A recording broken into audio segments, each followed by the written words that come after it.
especially the 144,000, but all of us are representations of Job. He done told Asatan, you can exploit them, you can impress them, you can even kill some of them, but you can't annihilate all of them. They're my chosen. And here we are. We still here. And we gonna be. Because the word has went out from our creator and nothing can stop that. Let's continue. Psalm 83. O my most high, make them like a wheel, as the stubble before the wind. As the fire burneth the wood and the flame setteth the mountains on fire, so persecute them with thy tempest and make them afraid with thy storm. Fill their faces with shame, that they may seek thy name, O Yahweh. Let them be confounded in trouble forever. Yea, let them be put to shame and perish, that men may know thou whose name alone is Yahweh. It says Jehovah, but the J didn't exist. It's really a Y, Yah, and it's not E like Jehovah. It's Yah, and the V there. See, you can learn this very easily. That V right there in original is not a V sound like we say it in English. It's a Wah sound. Wah, Yah, Ha, and that O is not O. There's no O sound in Hebrew. It's Ah, Yah, Ha, Wah. Yahweh, whose name alone is Yahweh, art the most high over all the earth. Praise the most high.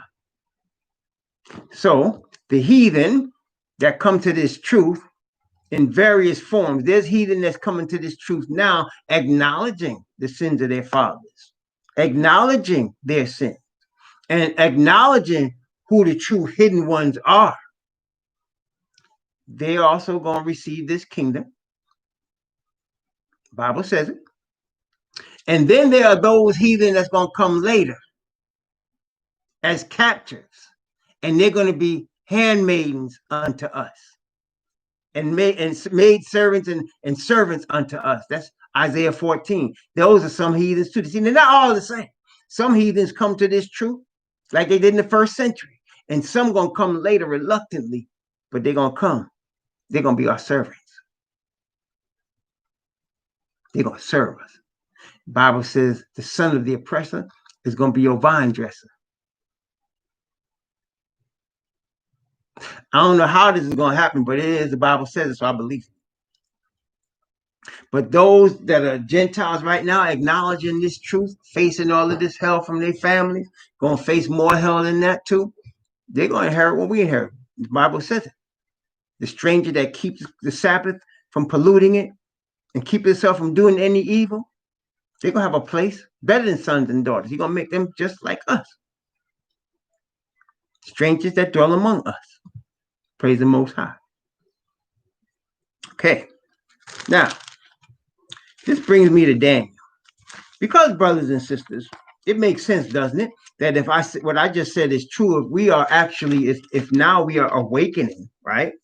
If we're awakening to the truth of who we are, and the Most High is now giving us his power, setting us up to receive power from on high in the form of his spirit of perfect righteousness, Asatan has to respond.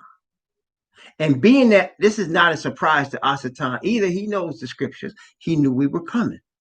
So he has to keep pushing his lies. He has to give strength of his own evil spirit to his lie. He has to give strength to the people he is using. Okay, now I want to show you something. In the book of Daniel, I'm just going to show you a template, an outline that takes place in Daniel 8 and in Daniel 10. And it's important that you understand it as it is in Daniel 10, so that when we go to Daniel 11, you see what's going on. And I'll explain in a minute. So let me show you Daniel chapter 8. Daniel chapter 8. Let's see.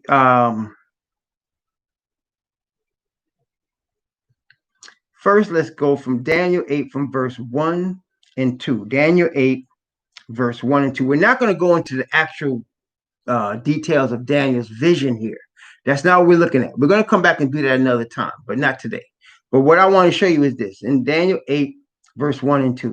In the 3rd year of the reign of King Belshazzar, a vision appeared unto me, even unto me, Daniel, after that which appeared unto me at the first. And I saw in a vision, and it came to pass that when I saw, I was in Shushan, in the palace, which is in the province of Elam, and I saw a vision, and I was by the river Ulai. So let's look at this. So Daniel got a vision from the Most High. He got this vision. He was in Shushan, and he was by a river that flowed through Shushan or by Shushan called Ulai. You see that? So that's not hard to see. So you can see he received this vision while he was next to the river Ulai. Okay, now watch what happens. Now, after he receives the vision, and again, we're not going into the vision, we're going into the parameters, the template, or the parameters, or the setup, how he caught the vision and what was there. So when he's walking by this river, he sees a vision. The Most High puts him in a trance, and he's in a vision, and he's by this river Ulai. Okay, now let's skip down to verse 15.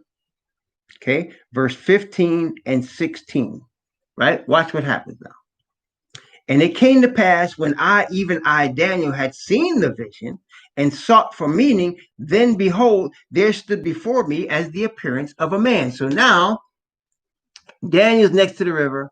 He gets a vision. There's a part of the vision he doesn't understand. He's seeking for meaning, and now an appearance of a man stands before him. Okay, got that picture? And then verse 16. Watch carefully. And I heard a man's voice between the banks of Ulai, which called and said, Gabriel, make this man to understand the vision. Very important here. So Daniel is next to a river. He sees a vision. He doesn't understand what he just saw. He's looking for meaning. A man appears. And then a voice came from between the banks of the Ulai. Think about this now. You have a river. Every river has banks. What is a bank? That is the side where the land is. You have two sides where the land is of a river, right? So you have the river flow, and then there's a bank on one side, and there's a bank on the other side. Okay, so you have two banks of a river. Daniel heard this voice from between the banks. In other words, there was somebody standing on the river that spoke and told the man, that apparently the man that was standing in front of Daniel, that was Gabriel. And he said, Gabriel, make this man to understand the vision. So let's look at what we just saw. Daniel is by a river. He receives a vision from the Most High. He doesn't understand everything about the vision. And then Gabriel is sent before him. And a voice comes from between the banks of the river. And the voice says to the man standing before him, Gabriel, make this man understand the vision. Okay, so now Gabriel is sent to explain to Daniel this vision. And Gabriel is commanded by someone standing on the river Ulai. Now, I want you to remember this prophecy, Revelation 1:1. I'm going to say it just as the King James says it. The revelation of Jesus Christ, which God gave unto him to show unto his servants things which must shortly come to pass. And he sent and signified it by his angel unto his servant John. So here you have the setup. Messiah is standing on the river. He received a message from his father. He gave the message to Gabriel for Gabriel to explain the message to Daniel, who is the servant. He sent and signified it by his angel, this case, to his servant Daniel. Okay, understand that pattern. It's very important as we go into Daniel chapter 10. Okay. Now let's look at Daniel 10, because you're going to see the same pattern, same thing. Daniel chapter 10. Okay, I'm going to start at verse. I'm going to start at verse 4. And I'm going to go from verse 4 down to verse 7, from 4 to 7. Okay. Now, at this time, we've already saw in Daniel chapter 8 that Gabriel was sent to give him understanding. Okay. Gabriel was also sent to him in Daniel chapter 9 when he said in Daniel 9, he says, yea, while I was speaking in prayer, even the man Gabriel, whom I had seen in the vision at the beginning, being caused to fly swiftly, touched me about the time of the evening oblation. That's verse 21. So in chapter 8, Gabriel is sent to explain stuff to him. In chapter 9, Gabriel is sent to explain stuff to him. And again, we can assume now in chapter 10, if he's going to get something explained to him, it's going to be from Gabriel. Also, we understand that Messiah was there with him in Daniel 8, telling Gabriel to explain the vision to him. We're going to see it again in chapter 10. Okay, watch. There's a reason I'm bringing all this up. You'll see in a second. So I'm going to read from in Daniel 10, I'm going to read from verse 4. I'm going to read from verse 4 down to verse. I'm going to read from verse 4 down to verse 12. Okay, from verse 4 to 12.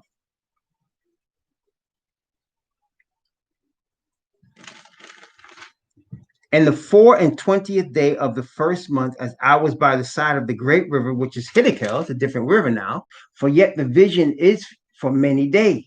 And when he had spoken such words unto me, I set my face toward the ground, and I became dumb. And behold, one like the similitude of the sons of men touched my lips. See, that's Gabriel.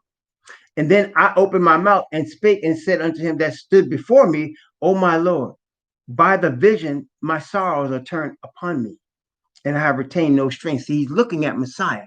And just like John, he fell as one dead. Remember, John saw Messiah when he turned around on the Isle of Patmos, and then Messiah touched him and said, fear not, I'm the first and the last. I'm he that liveth and was dead, and behold, I'm alive forevermore, because he saw him in glory, and he felt. Same thing Daniel did here. Okay? And I opened my mouth and spake unto him that stood before me, O my Lord, by the vision of my sorrows are turned upon me, and I retain no strength. For now how can the servant of this my Lord talk with this my Lord? As for me, straightway there remaineth no strength in me, neither is there breath left in me. Then there came again and touched me one like the appearance of a man, and he strengthened me and said, O man greatly beloved, fear not. Peace be unto thee. Be strong, yea, be strong. And when he had spoken unto me, I was strengthened and said, let my Lord speak, for thou hast strengthened me. Then said he, knowest thou wherefore I am come unto thee? And now will I return to fight with the prince of Persia. And when I am come forth, lo, the prince of Greece shall come. But I will show thee that which is noted in the scripture of truth. And there is none that holdeth with me in these things, but Michael, your prince. Michael is Messiah. That's who's standing on the river. Gabriel is talking to Daniel. Okay. And he said, what I'm about to share with you, nobody understands like I do except Michael. And chapter 11 and chapter 12 is Gabriel telling Daniel history. What we now know is history. Then it was the future. But part of it is still the future. But he's giving Daniel all that's going to happen in the future. Okay. And again, that's what differentiates the Israelites from every other people on planet Earth. Remember, we talked about this last night. The Israelites have the presence of Yah with them. The presence of the only true God is with them. Okay. The presence of the only true God is with them. And his spirit is with them. And his spirit is the spirit of what? Prophecy. Remember what he told John, the angel that stood by John, told John? He said, I am your fellow servant. Worship Yah, right? For the testimony or the witness of Messiah is the spirit of prophecy. That prophetic utterance is what separates us from everybody else, aside from having the presence of Yah with us. So now Gabriel is sent to give Daniel prophetic utterance, give him the future, which includes where we are right now. Okay. Now, during the course of him talking about this, he starts off with Persia. Why does he start with Persia? Because at that time, first Daniel came to Babylon under Nebuchadnezzar, but then Nebuchadnezzar's kingdom was gone under Belshazzar, and then came the Medes and Persians. Daniel chapter 5 said, your kingdom is divided between the Medes and the Persians. The Medes came first. Then you have a man named Cyrus that was a Mede. In Daniel, in Isaiah 44, we're going to read about a Cyrus that would come later that was a Persian. There's two Cyrus. Cyrus the Mede and Cyrus the Persian. Okay, and there were kings in between. But the movements that caused the people to go back and rebuild Israel and Jerusalem was under Cyrus the Persian. So now this part is starting off with the Persians. So you already had Babylon. You had the second kingdom, which was Medes and Persians, and Medes already passing from the scene. Now Gabriel is starting off talking about the Persians. From the Persians, you go to the Greeks. That's why he said, I'm going to fight with the prince of Persia, and then later the prince of Grecia shall come. Okay, so then you had the Greeks. Then after the Greeks, you ended up with the Romans, which in Daniel 11 ends up being called the king of the north. The king of the north. Okay, you had two kings, the king of the south in Daniel 11 and the king of the north. The king of the south fights against the king of the north right before the king of the north takes over everything and overcomes the king of the south. Who is the king of the south? Well, let me just break it down to you very quickly. There were 4 generals under Alexander the Great. One took the south, one took the east, one took the west, and one took the north. Out of the one that took the north came Rome eventually. The one that took the south eventually became Islam. Eventually. And they started fighting, and that fight ended in the Islamic kingdom called the Ottoman Empire. Now, there were many caliphates after that, but that's how it started. Okay, and Islam started in the 7th century. In spite of them trying to go back to Abraham, they know Islam. There's no Ishmaelites that were Muslim. Islam did not exist until their prophet Muhammad saw a vision in a mountain. That was in the 7th century. Okay, they didn't exist before that. Then they used the Bible and Abraham and all that to try to legitimize that religion, but it started in the 7th century. Okay, Catholicism came into power in the 6th century, then followed them Islam, and then after that, a century later, Judaism. Notice none of these existed before Messiah. They didn't exist when Abraham was around. That's why we say there's no Christianity, not in the Bible, not of Yah's people. Christianity is the little horn, the Roman church. Okay. Now in Daniel 11, you end up with 2, king of the north one, king of the south the other. King of the north develops another god. He develops another god. Okay. And let's take a look at that in Daniel chapter 11. Daniel chapter 11. Let's see. I'm going to begin at talking about the king of the north here. I'm going to begin at verse 36. Verse 36 and go from verse 36 to 39. Daniel chapter 11, verse 36 to 39. They're speaking now of the king of the north here. And the king shall do according to his will, and he shall exalt himself and magnify himself above every god, and shall speak marvelous things against the God of gods, that is, against Yah, and shall prosper till the indignation be accomplished, that is, the times of the Gentiles being fulfilled. He shall prosper until the times of the Gentiles are fulfilled. For that is determined shall be done. Neither shall he regard the God of his fathers, nor the desire of women, nor any God, for he shall magnify himself above all. In his estate he shall honor the God of forces, a God whom his fathers knew not, shall he honor with gold and silver and precious stones and pleasant things. Now, let me stop here for a minute. So what God is this that the little horn created that's not the God of his fathers? So if you look at the Roman Catholic Church today, they worship the sun god that Egypt worshiped. They worship the Dagon god, the fish god. That's why he wears the fish hat. Okay. They obviously worship Asatan. He's the one that gives them power, seat, and authority. So what is this that God that they give money to? He says they honor him and they increase him with glory, and they said they honor him with gold and silver and precious stone.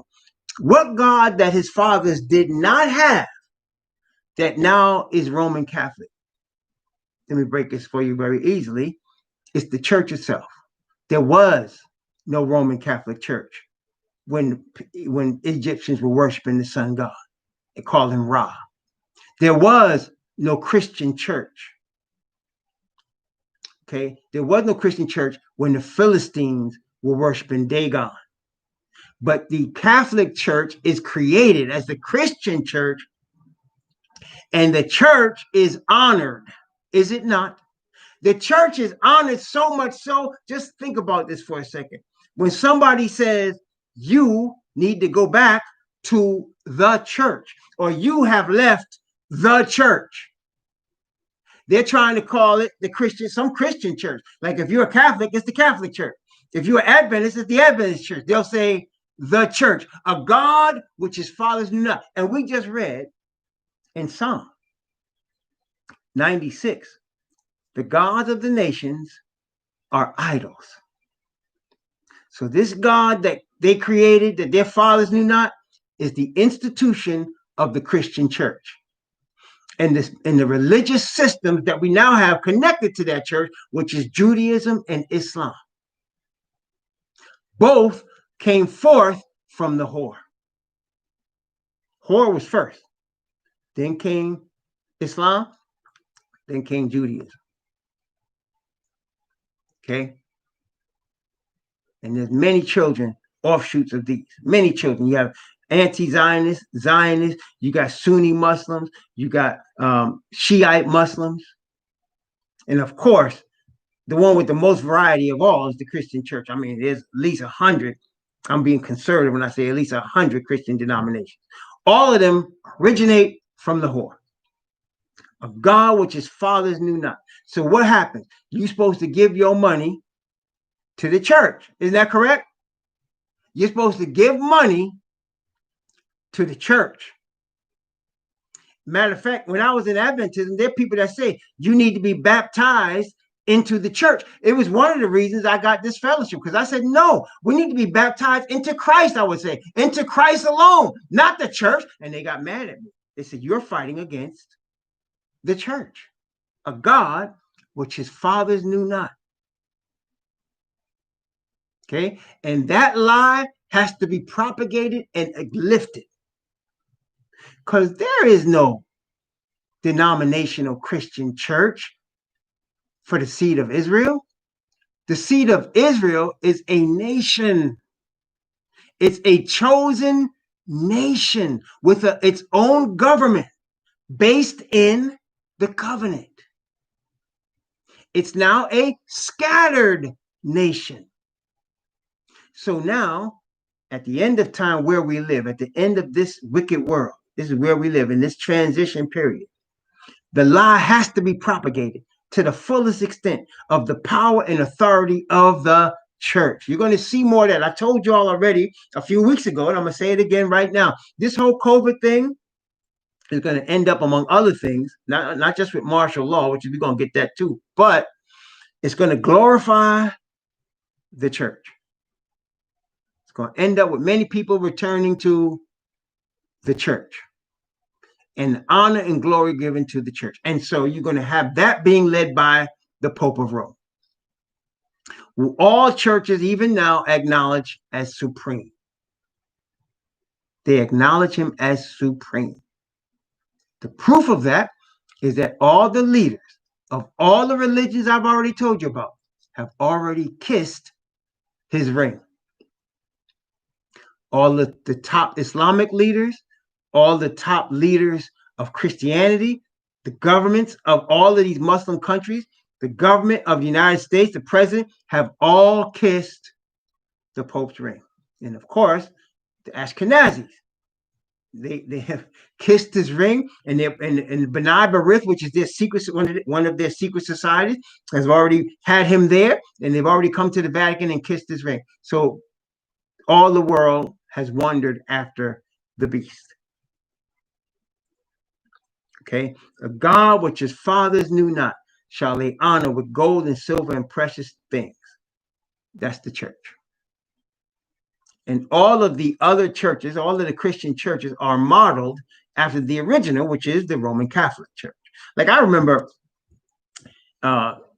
the philosophers among the Caucasians in the Adventist church used to say, they'd be proud to say, the Adventist church is modeled after the Congregational church. I don't know why they thought this was such a big deal, because the Congregational church was modeled after Rome. Okay, so anyway, it just showed they were